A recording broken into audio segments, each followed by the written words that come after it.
새로운 정부 출범을 앞두고 연일 정치권이 뜨겁습니다. 자, 이른바 검수완박 핵심 법안이죠. 검찰청법 개정안이 국회를 통과했고요. 또 인사청문회를 앞둔 후보자들에 대한 논란과 의혹도 계속 불거지고 있는 상황입니다.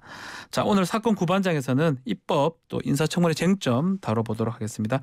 구자령 변호사님 함께합니다. 안녕하세요. 안녕하세요. 네, 일단 이틀 전에 검찰청법 개정안이 통과가 됐는데요. 이 법안 내용 좀 짚어주시죠. 예, 가장 핵심은 네. 저번에 있었던 그 검경 수사권 조정안에 의하면은 6대 범죄만 검찰이 직접 수사권을 갖는다라고 네. 이제 정리가 됐었잖아요. 그걸 이번에 다시 두 가지 부패하고 경제 범죄만 남기고 나머지는 다 수사권 직접 수사는 하지 못한다. 네. 요게 이제 골자고요. 거기에 이제 부수적으로 나오는 거는 경찰에서 넘긴 사건에 대해서 검찰이 보완 수사를 할 수 있었잖아요. 네. 그 보완 수사 범위를 대폭 축소해 가지고 직접 관련된 사건으로만 범위를 한정하는 내용. 네. 그리고 수사 검사가 이제 수사를 한 내용에 대해서는 기소에는 관여할 수 없도록 하는 거. 그렇게 딱 분리를 하는 검찰 내에서도. 그리고 세 번째로는 검찰총장이 분기별로 국회에 직접 수사를 할 수 있는 그 검사에 대해서 인력이랑 이런 현황을 보고하게끔 하는 의무를 규정하는 내용. 이렇게가 포함되어 있습니다. 네. 자, 개정 내용 짚어봤는데요. 누더기법이라는 얘기도 있습니다. 짧은 기간 동안 여러 번도 개정도 되면서 논의를 하면서 이런 논란은 어떻게 보십니까? 제가 보기에도 사실 저도 지금 개정안 쫓아가기가 힘들 정도로 네네네. 너무 많이 바뀌었어요. 그래서 민주당 원안, 법사위안, 본회의 수정안까지 지금 계속 다 다릅니다. 네. 그래서 최종안도 지금 문제가 많은 게 그 부패 경제에 대해서는 수사권을 남길 수 있다라는 얘기는 나오는데 처음에는 부패 경제 중 대통령령으로 정하는 사건에 대해서 직접 수사권을 갖는다. 네. 그러니까 두 개 중 하나, 두 개 뭐 이런 식이었거든요. 예. 근데 부패 경제 등이라고 등으로 바뀌었어요. 그러니까 이게 범위가 어디까지 가는지가 또 논란이 이제 불거질 상황이 됐거든요. 그래서 일각에서는 등이라고 돼 있으니까 새로운 정부에서 대통령령으로 다른 나머지 배제됐던 범죄 다시 집어넣으면 되는 거 아니냐. 그럼 다시 확대될 수 있지 않냐라는 얘기도 나오는데 이게 또 그러면은 또 위헌성 시비가 벌어질 수 있어요. 왜냐하면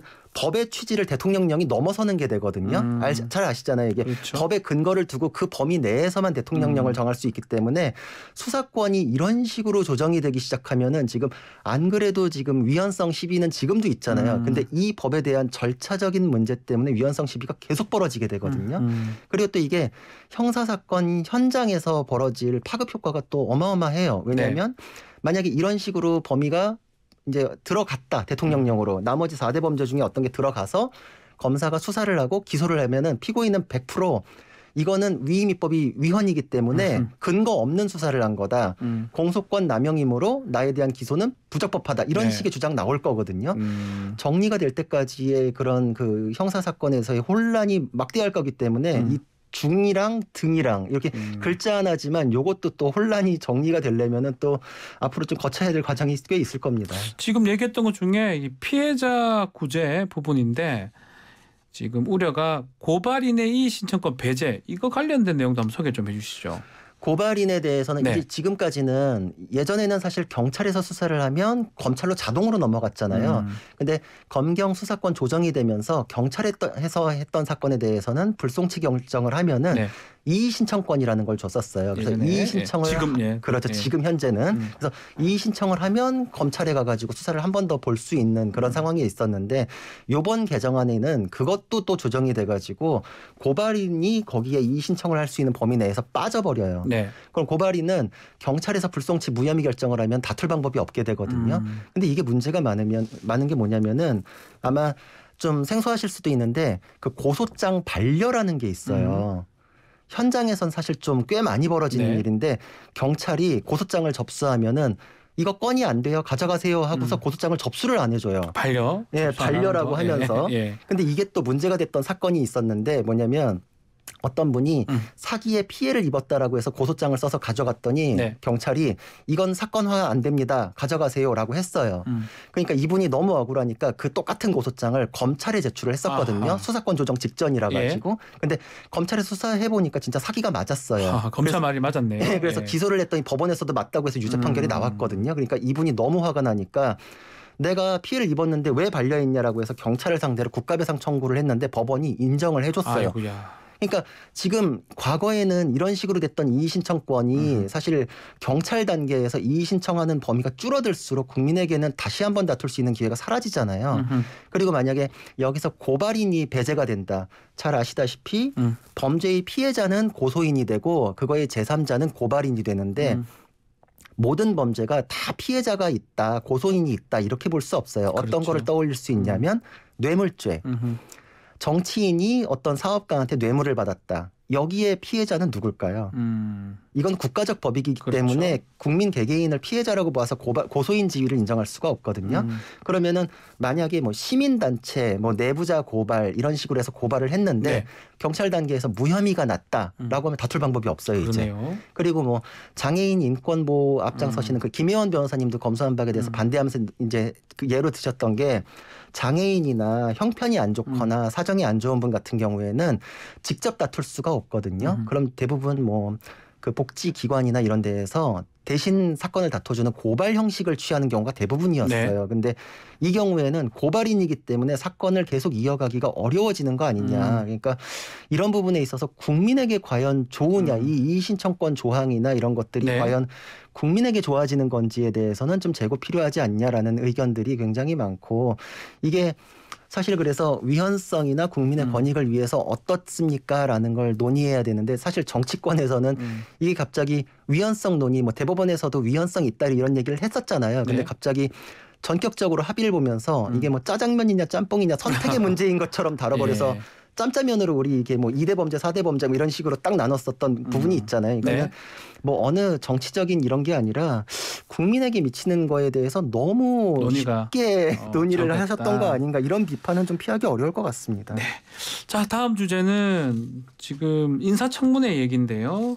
특히 한동훈 후보자 가장 관심을 가지는 부분이기도 합니다. 어떤 의혹들이 지금 있죠? 지금 나온 의혹으로는 전세 보증금 관련된 의혹이 있고 배우자의 위장 전입 논란이 예. 있고 그리고 세 번째로는 아파트 편법 증여 의혹 이렇게 세 가지가 있었거든요. 네. 근데 첫 번째 아파트 전세 보증금 관련된 거는 사실 좀 어느 정도 해병된 면이 있어요. 왜냐하면 자기가 그 전세를 사는 경우에는 갱신 청구권에서 5%만 올리고 자기가 임대인으로서 임대를 줬던 거에 대해서는 갱신 청구권 행사하지 않고 굉장히 많이 올리게 했다라는 거였는데 요거는 임차인이 언론에 인터뷰해가지고 내 사정 때문에 이 갱신 청구권 행사 안 하겠다라고 하면서 나가겠다고 네, 맞습니다. 했다가 예. 다시 들어왔으니까 요거는 뭐 문제 없다. 그래서 요건 해명되는 면이 있는데 나머지 두 가지는 위장 전입하고 편법 증여. 그 요거는 봐야 됩니다. 봐야 된다. 요거는 청문회에서 아마 이슈가 될 것 같은데 예. 위장 전입에 대해서는 사실 이제 확인이 됐어요. 아하. 배우자에 대한 위장 전입 논란인데 예. 그 배우자가 외제차를 살 때 그 차량 구매하면은 채권을 의무적으로 매입하게 되는 게 있잖아요. 근데 서울에서 살 때랑 지방에서 그 구매를 할 때 가격 차이가 꽤 나요. 아하. 그래서 당연히 이제 서울에 적을 두고 있던 배우자가 경기도 구리 쪽으로 전입을 해요. 아하. 그래가지고 차량을 거기서 구매한 걸로 하는데 그럼 굉장히 싼 값에 예, 이제 예, 살 예. 수가 있잖아요. 예. 근데 요거는 주민등록법상의 위장 전입이 되거든요. 아하. 요거는 형사처벌도 되는 사안으로 주민등록부 위반. 그렇죠. 근데 일반적으로 뭐 차를 사기로 하는데 이렇게 하는 사람들이 많은가요? 뭐 있긴 있는데, 있긴 있는데. 저도 사실 본 적은 있는데 예. 근데 이 한동훈 후보자 배우자가 본인도 미국 변호사고 변호사. 예. 벌이가 뭐 이렇게 어렵다거나 그게 아. 아니라 그냥 아끼고 싶었던 거라서 요거는 아. 사실 좀 알뜰살뜰하네요. 그렇죠. 예. 요건 비판받을 만한 부분이고 한동훈 후보자도 이거는 시인을 했어요. 네. 이게 좀 죄송하다. 다만 딜러가 한 걸로 알고 있다라고 하는데 딜러가, 예. 본인 동의 없이 딜러가 할 수 없잖아요. 아니 이거는. 지금 범죄 저지르자고 그러니까 요거는 요건 석연치 않죠. 그러니까 요거는 위반 사실도 드러났기 때문에 네. 요거는 사실 질타를 좀 받을 만한 부분인 것 같고 증여는요? 증여는 요건 한동훈 후보자의 본인 문제이기 때문에 아하. 더 들여다볼 부분이 있어요. 예. 간략하게 보면은 한 후보자의 어머니가 네. 그 자기 집에 그 매각을 하면서 정모 씨란 사람이 등장하는데 이 사람이 한 후보자의 어머니한테 1억 원을 빌려가지고 그 집을 매입하는 걸로 처리를 해요. 네네. 그러면서 거기에 근저당권을 설정해요. 그러니까 그 정모 씨는 사실상 자기 돈 지급 안 하고서 집을 샀죠. 네. 근데 한 달 뒤에 그 정모 씨로부터 한동훈 후보자가 집을 사요. 아 이상하네. 착착 넘어가죠. 아. 근데 그러면은 채무 인수라 그래서 정모 씨한테서 그 1억 원의 빚을 자기가 떠안으면서 실질적으로 매매대금은 넘어가지 않아요. 그랬을 경우엔 한동훈 후보자가 결과적으로 자기 어머니한테 빚을 지는 식이 되잖아요. 그럼 이거를 빚을 갚았으면 정상 거래겠지만 일단 한 달 단위로 이렇게 넘어간 건 이상하잖아요. 이상하죠. 그렇죠. 네. 그러면 증여를 조금 이렇게 편법을 한 거 아니냐. 그렇죠. 예. 그래서 이거 만약에 1억 상당의 돈이 한 후보자에게서 어머니에게로 넘어간 기록이 안 나오면 네. 이건 편법 증여라는 의혹을 벗기가 어렵다. 어렵다. 이거는 그래가지고 본인 문제이기 때문에 아까 그 위장전 입은 배우자 문제라서 그나마 또 한 달이 건너긴 했지만 이건 본인 문제거든요. 네. 게다가 만약에 편법 증여를 위해서 이게 이루어졌다라고 아기가 맞아지기 시작하면 그럼 그 정모 씨의 존재는 뭐냐라는 게 또 등장해요. 그렇죠. 등장하겠죠. 중간에서 도와준 사람이잖아요. 그 증여될 수 있도록. 그렇죠. 그러면은 탄로에 대해서 가담한 이 사람은 명의신탁이 돼요. 그렇죠. 명의신탁은 원래 안 되는 거잖아요. 또. 명의신탁 자체가 불법이니까요. 그렇죠. 예. 요거는 그래서 그 정모 씨와의 관계에 의해 가지고 연결고리에 의해 가지고 현행법 위반 사안으로 단순히 세금이 줄여졌다, 뭐 편법 증여다, 이게 편법의 문제가 아니라 네. 불법의 문제까지 연결될 수 있기 때문에 아마 청문회에서 꽤 쟁점이 될 겁니다. 현행 법률 위반적 측면이 있다라고. 네. 자, 오늘 얘기 여기까지만 듣겠습니다. 감사합니다. 감사합니다. 사건 구반장의 구자령 변호사와 함께했습니다.